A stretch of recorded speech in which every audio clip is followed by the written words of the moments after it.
What is going on, guys? We are live, and thank you for tuning in to my NXT TakeOver Brooklyn 4 review.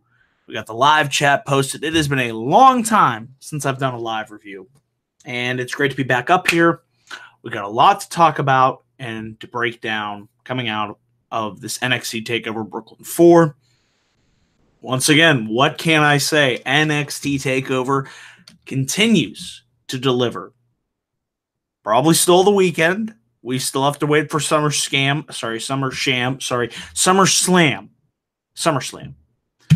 A show that will probably not top this show, but you guys probably aren't surprised about that. I mean, it's amazing. When the mantra of that I always say is less is more, and NXT proves that less is more. They got more done in 2.5 hours than we will probably get in 7 hours tomorrow. Or was it 6? You got 2 hours of pre-show. Anyways, not going to focus on tomorrow. We're going to focus on tonight because tonight was a night of positives. Tonight's just a fun night just to sit back. It's really hard to critique a lot during these NXT shows because it was, a really, really good show. No surprise there. As far as my match of the night, we'll talk about it right here, right now. It was the NXT Tag Team Championship match, which kicked off the show here. The Undisputed Era versus Moustache Mount. A couple other matches on this card that I really, really liked, but I'll have to give the slight edge to this match. These two teams, man, they just gel so well against one another. Of course, last month they had an incredible battle on NXT for the tag team titles where Trent Seven, they had throw in the towel. Tonight, didn't throw in the towel. I really like that spot there. But these two teams were just going all out. Tyler Bate, him and Roderick Strong, man. And props to all four guys. I mean, they really busted their ass in this match. The near falls and build into the hot tags. And this is everything that I love in tag team wrestling. I'm a huge fan of tag team wrestling. And unfortunately, with the main roster, not really getting too much out of the tag team division. Hate to say it. But these four guys, man, do they work so well, so snug, so crisp with one another. Just, what can I say? And Strong and O'Reilly hit the high and low for the win.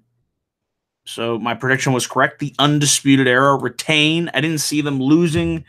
They lost to Moustache Mountain, then they beat them. I didn't see them losing to them again. Like I said, Tyler Bate, Trent Seven, they put up one hell of a fight in this match. Wow, just what a great way to kick off an NXT TakeOver, like I said. And it just set the tone for the rest of the night. So the Undisputed Era are still your NXT Tag Team Champions. After the match, the War Raiders come out. They beat down Strong and O'Reilly, hit them with their finishers. So it looks like that is the next direction for the Undisputed Era. Looks like we're going to be getting the War Raiders versus Undisputed Era. Fine by me. We set it up after the match. And like I said, that's the thing I like about NXT. It's logical. It makes sense. The matches you can get invested into and the characters you care about. So keep things simple, straightforward. Don't get too convoluted, and you can just enjoy it. And I absolutely enjoyed this match. So moving on here, guys, to our next match. Definitely the weakest match on the card. Not saying it was a bad match. It was slow paced. Kind of felt like maybe the chemistry between these two wasn't quite there. However, what I was happy to see was Velveteen Dream versus EC3.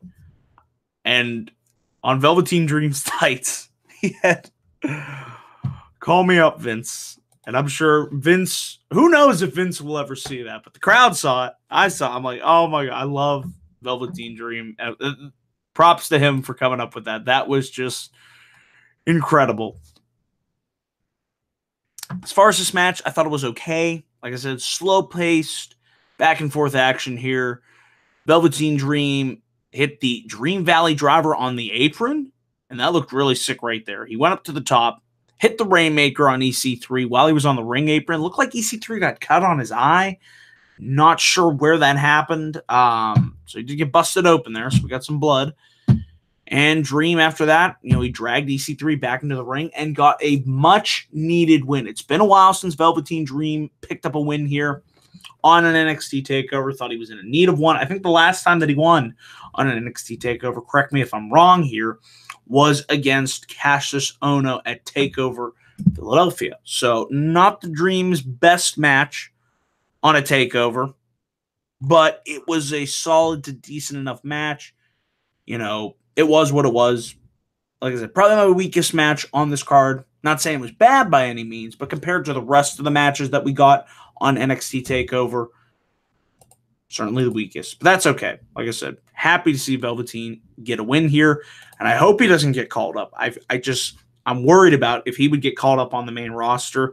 I just don't have any faith with their, Vince and creative. I would see them making Velveteen Dream a joke. And he is more than a joke. I see championship material in him. I think he can do it. I think he's invested in his character, and I appreciate that investment that he's taken into his character. I wish more guys would invest into the characters, so that they believe it, and then we as the audience also believe it. But that's something else for another time and day. So getting back to the card here, we also had Matt Riddle, who was rumored to be making his NXT debut. I had a feeling we would see him on this show tonight. They showed him and announced him as the latest signing in NXT for NXT, so that is great to see. Haven't seen much of, if any, of his work, but I've heard great things about Matt Riddle. I think he will be tremendous on this NXT roster, which continues to get more and more stacked. Wish these guys didn't go to the main roster, but be that as it may, we got some great talent on the show. And speaking of great talent, this was my second favorite match of the night. NXT North American Championship match, Adam Cole versus Ricochet. Adam Cole, baby! Man, did these two tear it up or what? When Adam Cole caught Ricochet midair with a kick to the face, that was easily one of the many highlights in this match. Just the way Ricochet's agility and the way he was able to maneuver, how he's able to flip and fly and just hit moonsaults and standing shooting star presses, and he hit a spiral tap off the top for a near fall, and it's just incredible, the counters, and I'm surprised nobody gets hurt. I mean, it's just incredible to me how somebody is able to be that agile, but that just goes to show you how talented Ricochet is, and a guy like Adam Cole is to be able to go out there and have a really great match on this NXT TakeOver card. And as I correctly predicted, I predicted that Ricochet would win something told me he was going to win the NXT North American Championship. Adam Cole has held that title since April. I thought, okay, time is right. Ricochet, he's on a roll in NXT. He's coming in hot. Now he's your new North American champion after he sends Adam Cole back into the ring, hits the 630 for the win, and boy, is that an incredible finish or what to watch. Just the way his body contorts and moves in midair. Boom! He hits it. Crowd goes nuts for your new NXT North American champion. Right guy won here. Happy for Ricochet. I think he'll be a great North American champion. I'm just happy that we have a mid-card title here on NXT. I think it's great. Like I said, it gives, that mid-card feud here on NXT something to fight over for. So it was a long time coming to get that mid-card title, but it's great to have. And especially when the roster is this stacked right now with all this talent, this was a great match. And I would definitely go back and watch it again. And it just continues the trend. This review is so easy to do because it's just like, good match. Good match. Even the match, EC3 Velveteen Dream, wasn't bad. I mean, I don't really have much to nitpick on these NXT TakeOver reviews.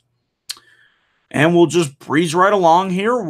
NXT Women's Championship match, Shayna Baszler versus Kairi Sane. I think these two work very well with one another. I really like the story that was told in this match. Shayna Baszler keeps working over the injured leg of Kairi Sane, trying to ground her, trying to stop her, from hitting that insane elbow. And Sane, she wouldn't have it. She would just keep getting up and getting right back in the bully's face. She knows Shayna Baszler. She knows that she can beat Shayna Baszler. She did an insane elbow. Baszler was able to kick out. She reverses eventually. Zane puts Baszler in the anchor, but she was able to reverse. Baszler reversed it into the Kirifuda clutch. Zane's able to get to the rope. So nice, is Zane going to tap out there? Baszler puts Zane in the knee bar. Zane is able to reverse that into a deathlock. And as we get closer and closer to the end of this match, Zane hits an Alabama Slammer. She tries for the insane elbow again. I don't know where that came from. But Baszler is able to kick Zane in the elbow in midair. Really nice counter there. And Baszler's going nuts. She locks in the Kirifuda clutch.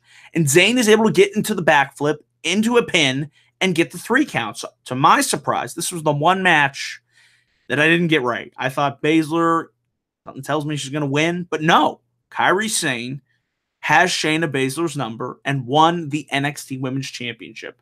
I thought they told a nice story in the ring. This was, Baszler continues to improve, month after month after month. But her reign as NXT Women's Champion comes to an end. I really didn't think they were going to pull the trigger here. But like I said, another good match on this show. What more can I say? Shout out to Kairi Sane as your new NXT Women's Champion. Good match. Really good match. And then we move on here to our main event. We had our last man standing match for the NXT Championship. Really good match here from Gargano and Ciampa. Out of all their matches, I still probably enjoyed their first match the most. To me, this was... I'm not a big fan of last man standing matches. If I had to pick, I much prefer Falls Count Anywhere matches. But, it was a really good match. A lot of sick bumps, utilizing, the concrete on the outside, through the table. Gargano put Ciampa through the table, whether it was Ciampa ripping up the padding underneath the ring, exposing the wooden beams underneath, or Gargano trying, to take out his frustrations on Ciampa. He had him towards the end of that match, handcuffed to the stage, and, he hit him with the knee. But Gargano, in his own frustration, injured himself in the process, and Ciampa was able to get to his feet before the count of 10 and retained his NXT championship. So, we went from a street fight to last man standing. To me, those stipulations were so similar. I would have liked to have seen, personally, a Hell in a Cell match, but I still thought this was a really, really good match. And these two, it was a war. That's what it was. The frustration, the story that was told. And in the end, Johnny Gargano could not let go of his demons, despite, all the pain and punishment that he was able to withstand. In the end, Gargano wasn't the better man. And Ciampa, somehow, some way, something told me Ciampa was walking out. Even when it was a triple threat match, I had a feeling that Ciampa was going to walk out with the title. I think we go away from Gargano and Ciampa for the time being. Something tells me, we've had 3 main events now. I feel like going a different direction. Whether that's with Aleister Black coming back and getting another shot at Gargano, or Ciampa. Or, there are a number of other, Matt Riddle, Velveteen Dream. Trying to think. You wouldn't do Adam Cole because it's heel versus heel. You could do Ricochet, champion versus champion. There are a number of opponents for Ciampa to work with. And that'll be interesting to see. So, an outstanding NXT TakeOver. Once again, I don't really have too much to nitpick. I mean, you could say maybe Gargano and Ciampa maybe go a little bit shorter. But overall, as a show, it's outstanding. Still, my favorite NXT TakeOver of the year goes to New Orleans. To me, that was the best show of the year. But this was a damn good show as well. And if I had to give a grade for this show, guys, I would give this show an A-. Really, really, really good stuff. Now, the question is, well, we know SummerSlam won't be able to top this. Sorry. Let's say that right here, right now. But this is all I want. I know you won't top it. Can we get a good SummerSlam? Please. Please. I'm saying please. Because last year was not good. The year before, The year I went in 2015, To me, the last good SummerSlam we had was 2014.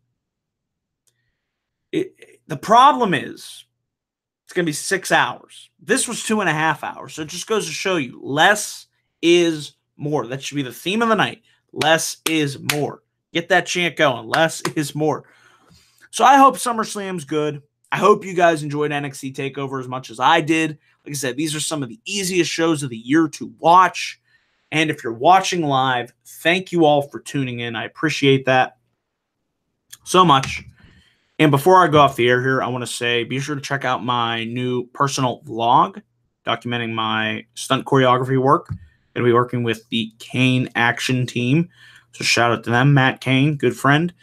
If you're watching, thanks for tuning in. And be sure to check out their Facebook, YouTube, and Instagram pages. The links will be in my personal vlog video, which you can find on the main page of this channel, guys. So before we close things out here, I have a poll on my Twitter page at DanielGuys412. So before we go off the air here, let's see what that poll stands at. 9 votes, 100% thumbs up, 0% thumbs down. So, guys, hope you enjoyed this review. Hope you enjoy SummerSlam tomorrow. We'll be back up here for my SummerSlam review after that long show. Hope it's good. And I will be doing live reactions for Alexa Bliss versus Ronda Rousey, Daniel Bryan versus The Miz, and AJ Styles versus Samoa Joe. You can find all the links to those videos on the main page of this channel. So thank you guys all for watching, and I will catch you guys in my next video. So I'll see you guys tomorrow for SummerSlam. Have a good night.